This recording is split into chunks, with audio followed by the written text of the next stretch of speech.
So I'm about halfway through your book, and it's riveting. It's a story I'd never heard about. And I want to know, first of all, how did you hear about it and what piqued your interest when you decided to research it? It was a total accident. I hadn't heard of it either.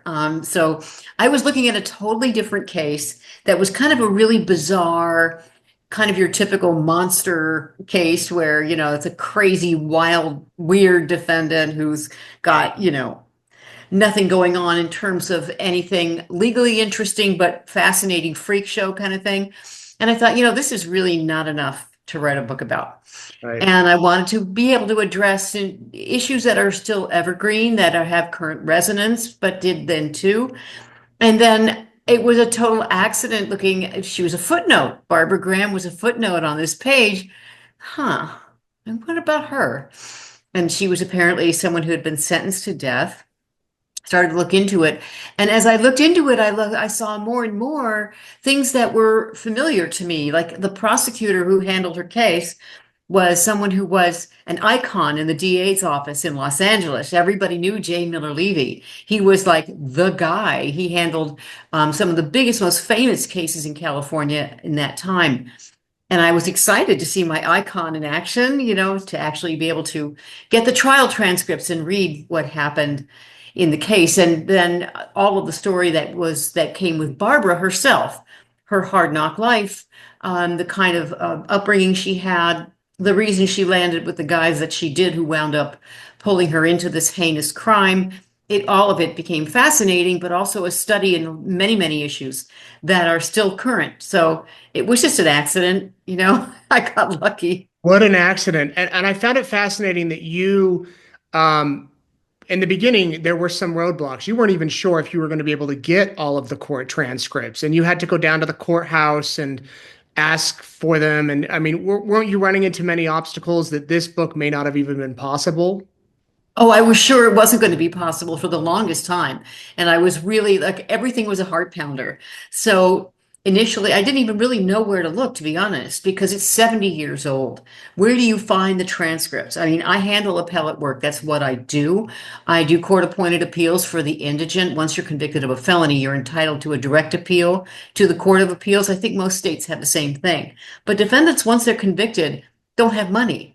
So, yeah, and you have to have a lawyer represent you. You have no right to be in pro per on an appeal.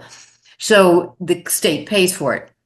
And that's where people like me come in and we handle them on appeal. So I knew that they kept transcripts for 10 years, but that was it. And I thought if I don't get the transcripts, I'm not going to know the truth of what happened because the one thing I was able to access right away via newspapers.com. God bless them. They're really a great resource. Nate, I don't know if you've used them, but Yep.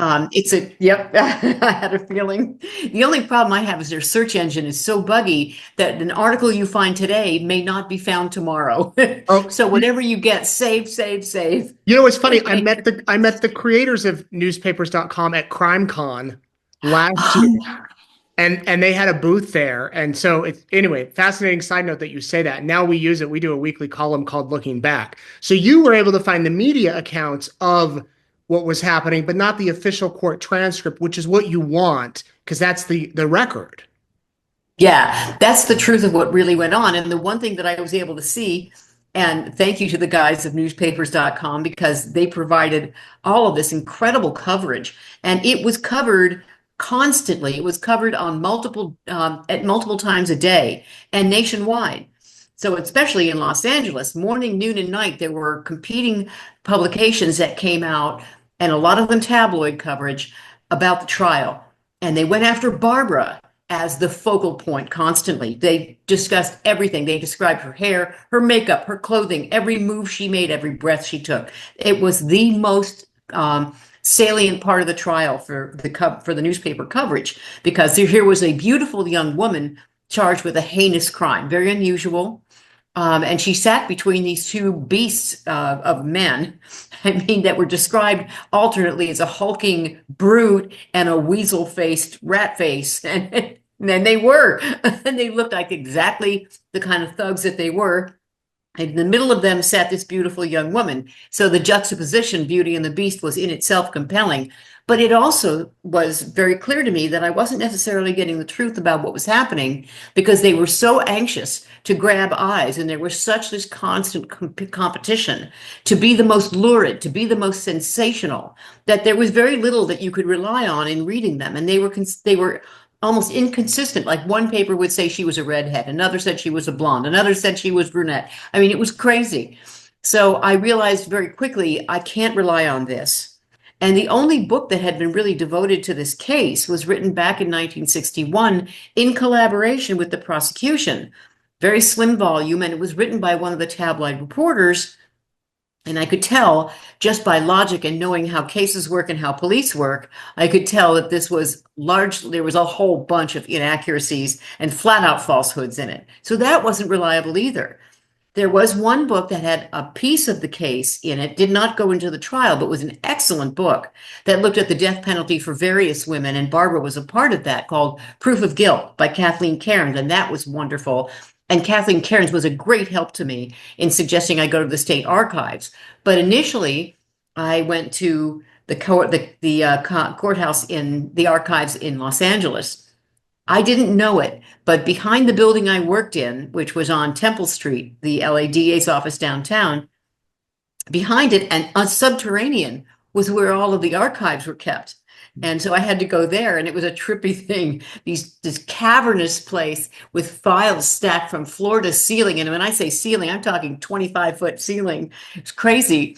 And it was really bizarre, but they didn't have exactly what I needed. They did wind up having the clerk's transcript, which is just the documents and the minute orders and things like that, though that proved to be very interesting and actually had some very compelling proof of what I was trying to find. It was not the actual transcripts of the trial, the reporter's transcript, which is what tells you what everybody said in court. For that, I had to go to the state archives, and that became a whole process that took so long and was so difficult that my researcher, John Valeri, who was just a gem, sweetheart, just a wonderful guy and a very dear friend of mine, he had to go back and forth with them a million times just for them to be able to find these transcripts and then determine they could release them. And it really was a process. So, and they didn't know what they had. So when they said, okay, it should be on your doorstep within a couple days, when it did land on my doorstep, I was still nervous.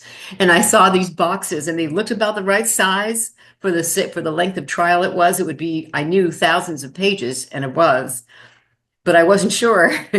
And I opened up the box, and I like held my breath, closed my eyes, okay, please make this be it. Looked down, and it said Volume 1, Reporter's Transcript. Christmas morning. It really was Christmas morning. And then, here's 4,000 pages. Have fun. Right. You write about that in the book, and I can just picture it in the foreword when you're talking about how those boxes arrived and they were there. So for people that haven't read the book, as I told you before we were rolling, I'm about halfway through. It's riveting. It's fascinating to think about this happening so many years ago, so many decades ago. Give us a brief synopsis as to what the story is. Okay, so the crime itself is probably the easiest way to go about it. And I'll tell it from the point of view of how the investigation unfolded. So Mabel Monahan she was a trippy lady. She's the victim. She was in her 60s. She was divorced, I believe widowed by this time. And she had been on the vaudeville circuit through her younger life, and a roller skater.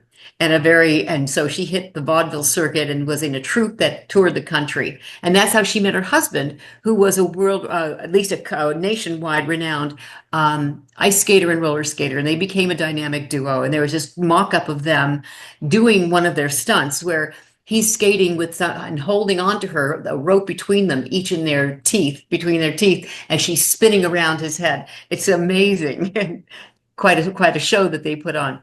Right. Eventually, they had a daughter named Iris, and Iris was also into being a performer. She wound up auditioning for the floor show at this place that's called Ships, which was a converted yacht moored off of the coast of Santa Monica at the pier. And that was during the era of Prohibition. And so there was a speakeasy downstairs, and it was being owned and run by Tudor Scherer, this big entrepreneur who was into selling booze in the speakeasy, as well as in trying to develop gambling interests in Los Angeles. He wound up hiring Iris to perform, and they wound up ultimately married. Tudor Scherer decided that his life depended on him not doing gambling business in Los Angeles because Mickey Cohen, the renowned gangster, controlled all of the gambling in Los Angeles, and Tudor Scherer decided greener pastures beckon. He moved to Las Vegas, moved his operation to Las Vegas, where he opened a casino and became a real estate entrepreneur, very successful. However, his marriage was not so successful, and after 13 rocky years of marriage, he was quite the ladies' man. They got divorced.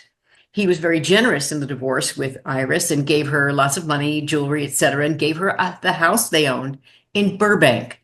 She didn't want the house. Too many bad memories. She gave the house to Mabel Monahan. And this is a sweet little kind of three-bedroom house that was very commonly built in the 50s in a very quiet neighborhood in Burbank, family kind of place, very peaceful, tree-lined, wide streets, the kind of place that has a little tiny convenience store in the middle of the neighborhood where you could send your kids to go pick up a gallon of milk. And very, very 50s beautiful in the way that it was old town back then, small town kind of feeling. So Mabel was living in this house, but she was very security conscious because she had always lived in hotels where there's a front desk and there's somebody to man the whole property. But now she's living by herself in a house that has all kinds of doors and windows.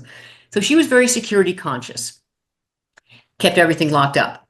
Tudor Scherer remained very close to Mabel, even though he divorced her daughter, or she divorced him. She and Mabel and Tudor remained close friends, and whenever he came to Los Angeles, he'd visit her. This sparked the rumor among the criminal society in Los Angeles that Tudor Scherer was actually siphoning money off of his operation in Las Vegas to avoid paying taxes, and that he was putting it in a safe in Mabel's house in Burbank and hiding money there. And this rumor grew into this incredible, gotta get it kind of target. People were scoping it out for a couple of years before it actually happened. And nobody ever managed to really get there until Emmett Perkins and Jack Santos joined forces. Emmett Perkins was running gambling houses in Los Angeles. He was kind of a loose affiliate of Mickey Cohen. Jack Santos was a buddy of his that he knew from being up north. More on that later. And they decided, you know what, we're going to actually make this come true. We're sure she has that safe and it's got hundreds of thousands of dollars in it. We're gonna make it happen. And Emmett Perkins was what was known as a box man, which means a safe cracker. They knew how to blow up safes. But they didn't know where Mabel lived. What they found out, though, but there was another kind of gangstery type. All of these guys had loose ties to Mickey Cohen. And this guy, Baxter Shorter, was also a box man. And he knew where Mabel lived because he'd cased her house 2 years earlier and said, okay, I can tell you how to get there. I'll be your lookout if you give me 10%. Deal. But how are they going to get Mabel to open the door? They can't be sure that she's not going to be home. They don't know how to figure that out. And she was home most of the time. So they're going to have to use someone to get her to, security conscious that she is, open the door, and she wasn't going to do it for any man. But Emmett Perkins was very close to Barbara Graham. Barbara Graham, petite, beautiful, young, would know how to say, I'm sorry to bother you, but my car broke down and I don't have any way of getting to anyone. I don't know anyone in the neighborhood. Could I please use your phone? And of course, Mabel said, well, there's no threat here, safe enough. She opened the door and in came the men right behind Barbara. A day or two later, her door is found ajar by her gardener. He looked inside and he saw blood splashed on the walls, the carpeting torn up, the furniture thrown around. It looked like a tornado had been through the house. He freaked out. He called his friend who was a Burbank police officer. The officer showed up, walked through the house with him. CSI hadn't been known back then, so people just kind of tromped through crime scenes. And as they walked through the house, turned left down a hallway, they saw Mabel lying on the floor next to the linen closet. She'd been garroted, strangled to death, and beaten about the face and neck, lying in a pool of blood. And so the police came in. Lieutenant Robert Coveney of the Burbank Police Department became the lead detective. There were no fingerprints. There was nothing. There was, of course, no CCTV, no ring cameras. There was nothing, no eyewitnesses, no ear witnesses. There was nothing. Not only that, but even though the house looked like it had been ransacked, They went through Mabel's closet as well, and they upended all of the purses in the closet, except for one, a purse that was hanging on a hook inside her closet and was untouched, proved to contain hundreds of dollars and all kinds of expensive jewelry, platinum, gold, diamonds. That was untouched. So the police at first were looking at a crime that was not only heinous and never happened in a neighborhood like that, but they had no evidence, no witnesses, and now they didn't even know why it happened. So they had to fan out for weeks, it took them to find someone who would finally crack and tell them the story. Yeah, it's riveting. As I read it, I'm thinking, imagine if this happened today. I mean, it would be a huge story today. Yeah. I can't even imagine back then, before cameras were in the courtroom and, there was 24-hour internet. As you researched this and wrote about it, you talk about, sexism because they're focused on her, on Barbara Graham in court. Um, have your thoughts changed about having cameras in the courtroom?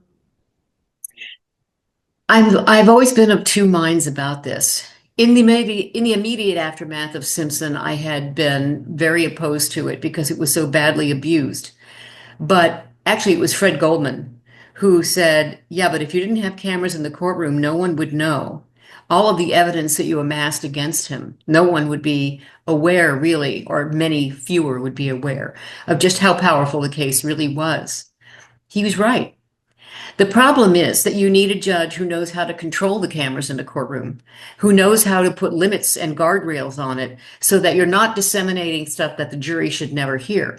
Because the minute you put cameras in the courtroom, you can bet your bottom dollar that the jurors are going to hear about it one way or the other, even if they're told not to pay attention, not to watch TV, and not to listen to anything. You can't avoid it. It's impossible. And people are going to talk around them. Just standing in line at the grocery store, you're going to hear people talking about what they just saw on camera. So what a judge has to do is be strong enough to say, you can be in the courtroom when the jury's in the courtroom, but no other time. And the print reporters, of course, can always be there to report. That's part of the right to a public trial. But if you control the images, the moving picture of the people in the courtroom, that in itself would make a big difference in making sure that the coverage does not skew justice the way it actually did in the Simpson trial. Interesting. So, in this book, you talk about the focus being on Barbara Graham. In a way, during Simpson, wasn't the focus kind of on you? I mean, it was on OJ too, but it was you. I remember, watching at my cousin's house in Nebraska in the summers when you, I think, got a haircut or a perm. And it was huge news that Marcia Clark changed her hair. Did you Yeah. realize that at the time? That you were No. all the talk on the cover of People magazine and all that? No, I mean, I knew there was coverage of me. I learned that early on and then just tuned it out. I mean, because how can you think about that? I have a lawsuit to try. This is a double homicide. This is serious business. Even if there is coverage that's not so serious, I don't have time for that. And of course, that caused problems too, because I got chased around by all of the anchors were standing outside the courthouse, outside the courtroom door, literally with cameras and their makeup people, taking, fluffing them and all that stuff. So they had the makeup people just, I think probably took pity on me, chased me down the hallway. Just let me do some concealer. It was pretty funny.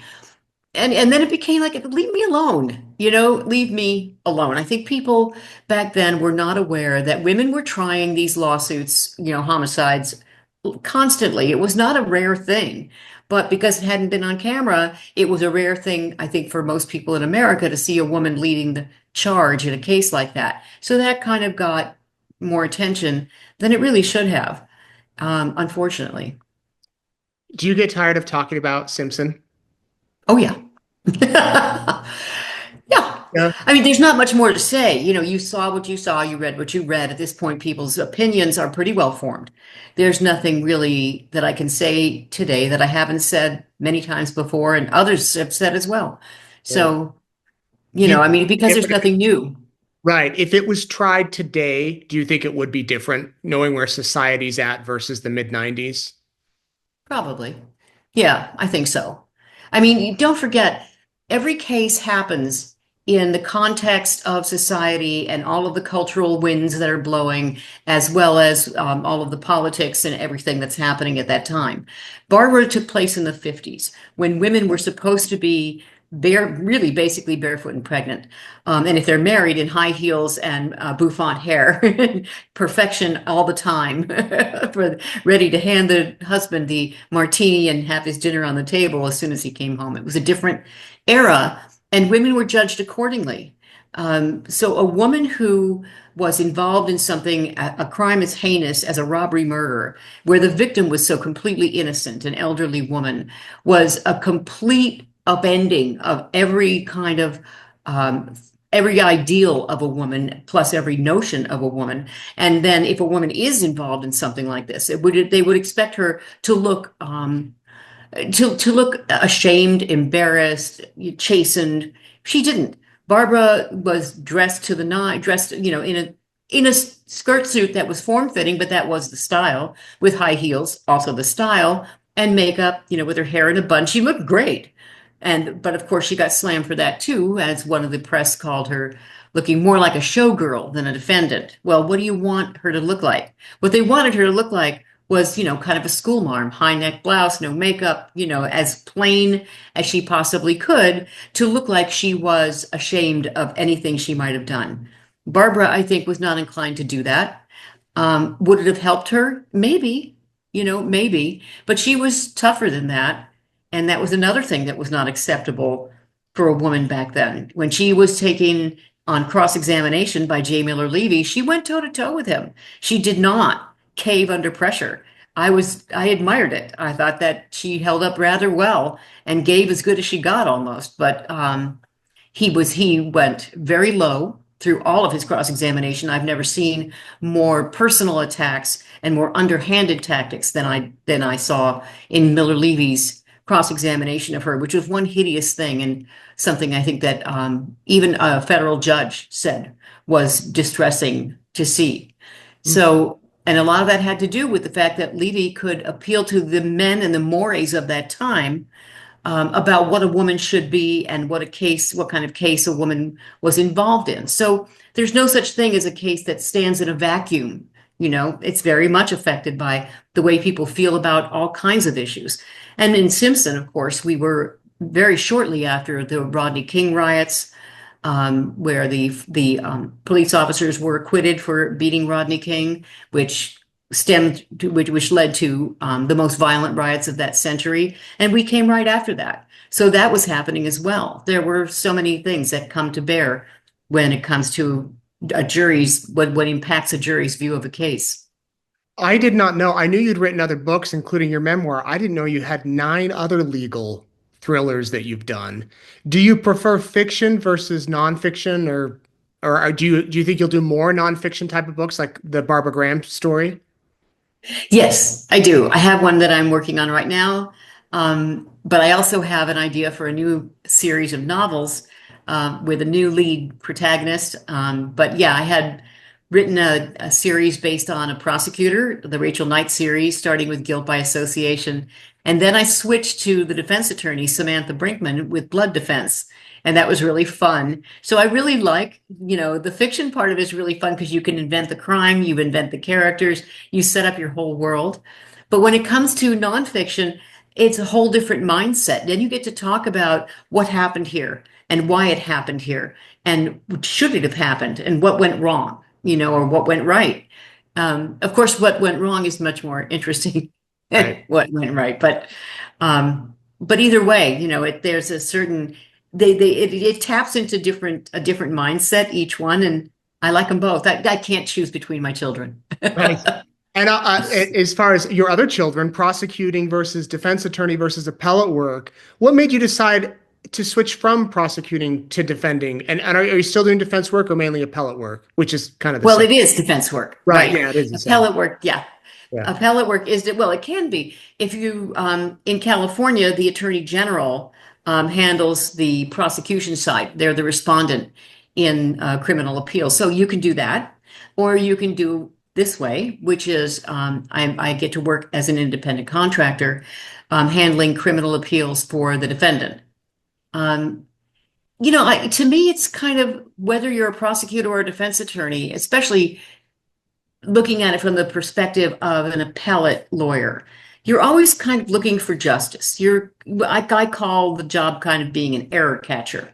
We're catching errors that may have happened in the trial, whether the judge gave the correct instructions, whether evidence was admitted that should not have been, or evidence was excluded that should have been allowed. It's like that. So you're looking to make sure that a fair trial occurred. Well, that's true as a prosecutor as well. It's your duty to ensure that a trial is fair, not just to seek a conviction. So there's a lot of similarities, a lot of common ground I see between appellate work as a defense attorney and being a prosecutor. Do you watch true crime docuseries and books and stuff like that? Some I do. I don't just watch the true crime stories that are just like monster in the closet or under the bed kind of things, because, like Jeffrey Dahmer, I did not find particularly interesting. And he's that's, a freakish character for sure. But this is kind of thing, what does this teach you? I mean, what do you learn from this? That there, by way of contrast, for example, there was a documentary I recently saw, and it's a little bit scripted, but it was called Apple Cider Vinegar. I I think it was just on finished it this week Netflix. with my wife. Yeah. You did? Yes. What'd you think? Wild. To me, as a journalist, I always think how much of this is true versus how much is embellished. And I don't know what the answer is. You might have done some research on it. Did you finish it? Yes, And what'd you think? I loved it. Here's why. It's true that this woman was using a fake cancer diagnosis to burgeon her own reputation and basically start an empire, right? A health-inspired empire. This was true. Whether the details are exactly right, I'm sure that they made up characters to be composites of people because you have to kind of do that. So that didn't bother me. I love that they took on the issue of people, these kind of fraudsters who capitalize on the national appetite for health cures, especially cancer cures. What a horrible thing to do when people are desperate, and I'm fascinated by the larger issue of the way people will go about trying to perpetrate a fraud for their own benefit by taking advantage of people under these circumstances. And I think it does a real service to tell people to expose this kind of thing so that people will be more wary of these scams and these fraud artists who are out to make a buck off people's misery and suffering. So I think they do a service in a way and that's valuable and helpful. Right. And I thought that the acting was amazing. So So good. So good. well done. Have you watched Scamanda or heard of Scamanda? What's that? No. Scamanda is about a woman named Amanda who is diagnosed with cancer and blogs all about it, her cancer journey, and starts to get support from all over the world from celebrities and whatnot. And she's also scamming people.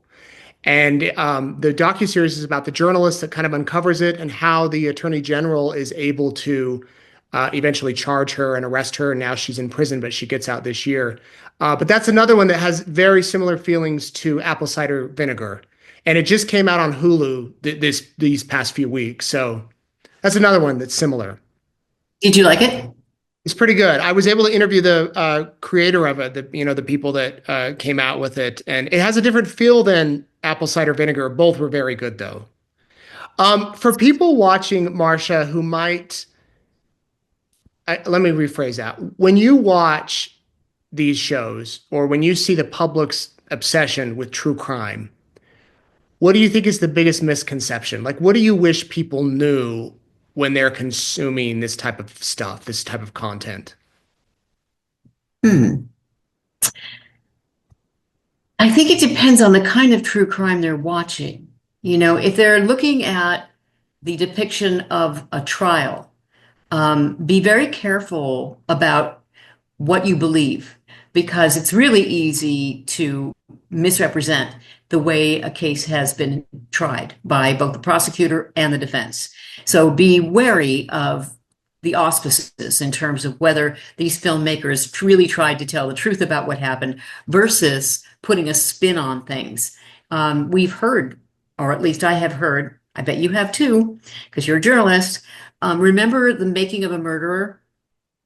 Yeah, And that one was, and The Staircase as well. Remember The Staircase? right. So these both involved cases that went into the trial aspect and were later revealed to have been kind of biased, kind of skewed in favor of whatever the bias of the filmmaker was. In one case, I think it was biased in favor of the victim, another in favor of the defendant. So I would just caution people to be wary of the fact that when a documentary is made that involves a trial in particular, but it's kind of true crime, just the crime itself as well, be careful about how much, like you are, Nate, careful about what you believe because you never know to what degree a documentarian is being as trying to toe the line as much as possible and be very accurate versus how much they've bent things a little bit to skew it in favor of one side or another. Right. Make the story a little bit more sexy. Why are people so fascinated with crime? Well, I'm one of them, so Why are I you can. fascinated with it, I should say? I mean, I will speak for me, Yeah. and maybe for others too, I hope. I just think that, especially when it comes to murder, the most heinous crime of all, you know, you talk, it's about, I think, curiosity about the human condition. Why do people do what they do? Why would someone go to the lengths that they go to? Why would you kill to satisfy whatever your need? When it's a rash impulse in the moment, you're in a fight with somebody and you lash out, you don't mean to, that's one thing. We usually aren't very fascinated by those cases. But when it's a premeditated murder in particular, and for a while serial killers were everybody's fascination. I think that's a little bit paled now as everyone's gotten kind of jaded. Too many serial killers and too many of those stories. And by the way, I think they're the most boring of all subjects because there is no why to them. They Mm, just I think they're just miswired, pathetic creatures who, for whatever reason, decide that they're going to kill today. Okay, great. But what's interesting about that? Not much. When a relatively quote unquote normal person kills, then we all wonder, well, why? What brought you to this place? I think that's, for me anyway, always the most compelling question. right. Well, the name of the book, Trial by Ambush, it's on sale now. Murder, Injustice, and the Truth About the Case of Barbara Graham. Really great book. Marcia, before you go, I know you said you're tired of OJ, but my colleague asked if I would ask you this. You've probably been asked it more than any other questioner. It's toward the top of the list. What did you think when Johnny Cochran, when the whole glove thing in the trial, and he said, if it doesn't fit, you must acquit? Thought it was a pretty cheesy line. But it's stuck. It's stuck. It's stuck. Yeah, these kind of things do work, don't they? These little jingos.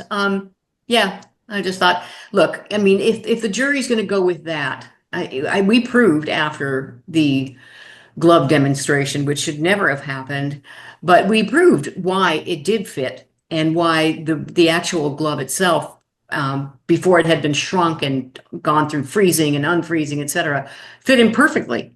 So, a normal jury would have looked at the theater of Simpson pretending it didn't fit and said, whatever. But it wasn't normal. And so it became a hue and cry. And I think the press made more of it actually than even the jury did, to be honest. So yeah. Did you ever in your life talk to Simpson? No, Never. no, And why would I? yeah, I wondered if after the fact or did you ever run into a juror after the fact? I never did. No, Hmm, no. So, I mean, what would anybody say at this point? right. Well, as you all have heard, everybody watching, there's so much more to Marcia Clark than OJ Simpson. And this book is proof of that. Again, Trial by Ambush. Marcia, thank you very much for your time. And I hope that everybody watching reads the book because it's a page turner, especially if you like true crime. Thanks so much, Nate. It was really fun. Thanks for having me on.